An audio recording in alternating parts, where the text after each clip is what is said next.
Alright, so essential to us playing together is hitting the beats together. And so this means understanding where certain grace notes lie in relation to the beat. On the chart I provided, there are a number of beats, grace notes, and embellishments. The vertical line represents the beat, which is where the foot strikes the ground or where the metronome clicks. If a grace note or part of the embellishment is immediately before the vertical line, the beat, that means that the grace note ends on the beat. In other words, the grace note finger comes down right as the metronome clicks. If the grace note is immediately after the beat, it means that the grace note starts. Essentially, my finger moves off the chanter as the metronome clicks. I'll run through a few of them. Alright, let's just start with a simple G grace note. I'll play it on E. So as you can see from the diagram, the G grace note is just before the vertical line. And what this means is that the G grace note ends on the beat. In other words, my G grace note finger is up sounding the note, and as the beat falls, my finger is falling on the chanter.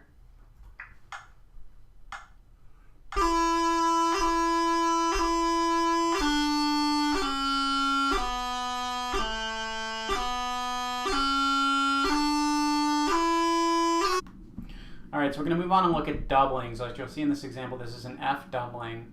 And so if you look at it, the vertical line or the beat where the metronome clicks is actually in the middle of the doubling. And so what this means is that first G grace note of the doubling actually ends on the beat, which means that my finger is coming down on the beat.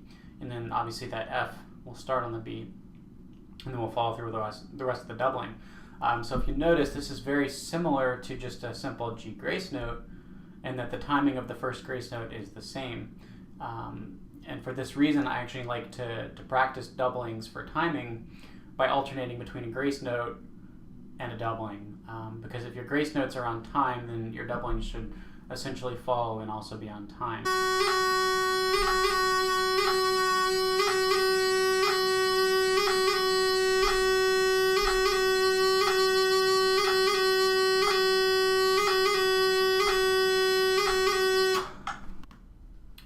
Alright, so moving on, we'll talk about half doublings, which is, for example, coming from high A, if you wanted to do a doubling on E, it would be a half doubling.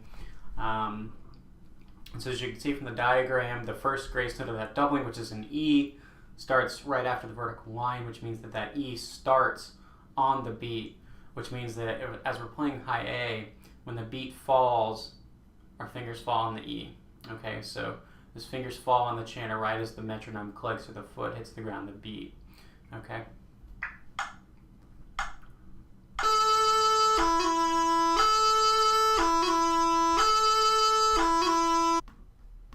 Okay, so moving on to high G doublings, as you can see from the diagram, that vertical line again happens between two of the notes in the doubling. So that first high G grace note of the doubling will actually end on the beat, and then that F grace note of the doubling will begin on the beat. Okay?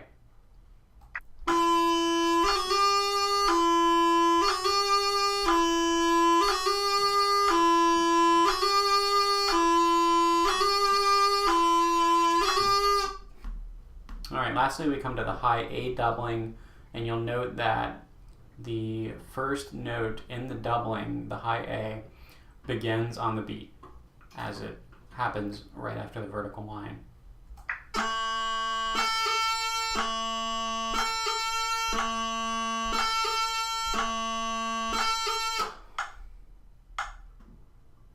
I hope that was useful. It's kind of hard to practice by yourself, even though I encourage you to do so with a metronome. It's kind of easier if you have someone else there to listen to you and see if you are actually playing on the beat or not, but this is really kind of a crucial thing. I'll be making some more videos to go through grips and torlas and throws and things like that, but the grace notes and doublings are kind of a good start. So good luck.